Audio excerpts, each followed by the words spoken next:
Next topic है हमारा acute appendicitis. Appendicitis क्या है? मोस्ट कॉमन जो एब्डोमिनल सर्जिकल इमरजेंसी है वो है अपेंडिसाइटिस। ठीक है, ये मोस्ट कॉमनली उन लोगों में होती है जो 10 से 30 साल की उम्र के दरमियान होते हैं, 10 से 30 साल। ठीक है, इन अक्यूट अपेंडिसाइटिस इनिशिएट होती है जब अपेंडिक्स जो है ना वो ऑब्स्ट्रक्ट हो जाए। अब अपेंडिक्स क्यों ऑब्स्ट्रक्ट हुआ है? फीकोलिथ की वजह से, इन्फ्लामेशन हुई है, फॉरेन बॉडी या नियोप्लाज्म की वजह से ऑब्स्ट्रक्शन हो जाए।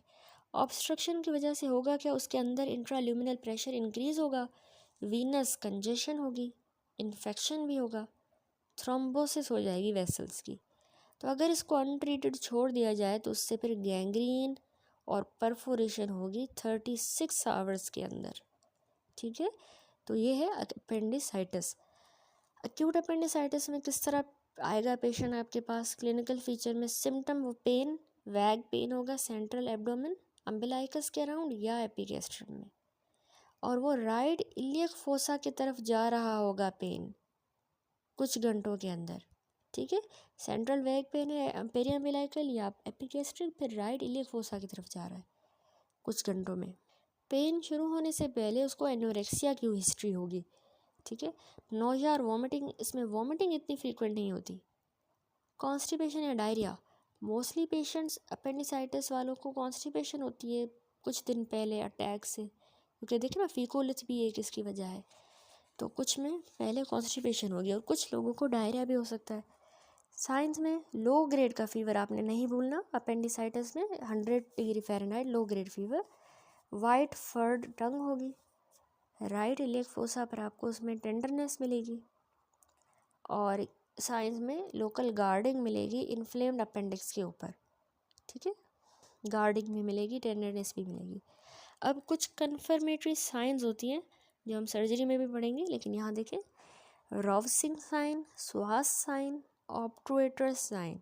रॉवसिंग साइन क्या है? जब आप लेफ्ट इलियक फोसा पर प्रेशर दोगे तो राइट इलियक फोसा पर पेन होगा, इसको कहते हैं रॉवसिंग साइन, जो कंफर्म करता है एक्यूट अपेंडिसाइटिस को।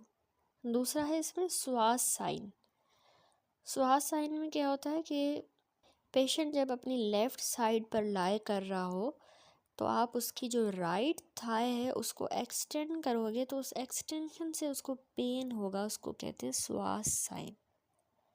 देन ऑब्ट्रूएटर्स साइन में internal rotation of flexed thigh while patient lying in the supine position. ठीक है, पेशेंट सुपाइन है, सो रहा है, लेटा हुआ है, उसकी आप फ्लेक्स्ड थाई की जब इंटरनल रोटेशन करोगे तो उस पर जब पेन हो तो उसको ऑब्ट्रूएटर साइन कहेंगे। ठीक है, रॉवसिंग साइन, स्वास साइन, ऑब्ट्रूएटर साइन, ये आपने नहीं भूलनी क्योंकि ये कन्फर्मेटरी होती है एक्यूट अपेंडिसाइटिस। इसके अलावा rebound tenderness right iliac fossa पर जैसे ही आपने प्रेशर रिलीव किया तो उसको कहते हैं रीबाउंड टेंडरनेस। और नंबर 5 रेक्टल एग्जामिनेशन पर भी आपको पेल्विस में भी टेंडरनेस मिल सकती है।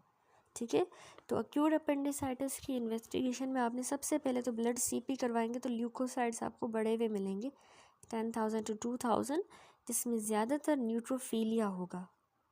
अल्ट्रासाउंड एब्डोमेन भी आपने करवाया, इसकी डायग्नोस्टिक एक्यूरेसी ओवर 85% है, लेकिन ये हम परफॉर्म नहीं करते अगर क्लिनिकल डायग्नोसिस स्ट्रॉन्ग है। ठीक है, स्ट्रॉन्ग डायग्नोसिस है कि भाई अपेंडिसाइटिस ये, तो अल्ट्रासाउंड की भी ज़रूरत नहीं पड़ती है, वैसे ये ज़्यादा एक्यूरेट 85%।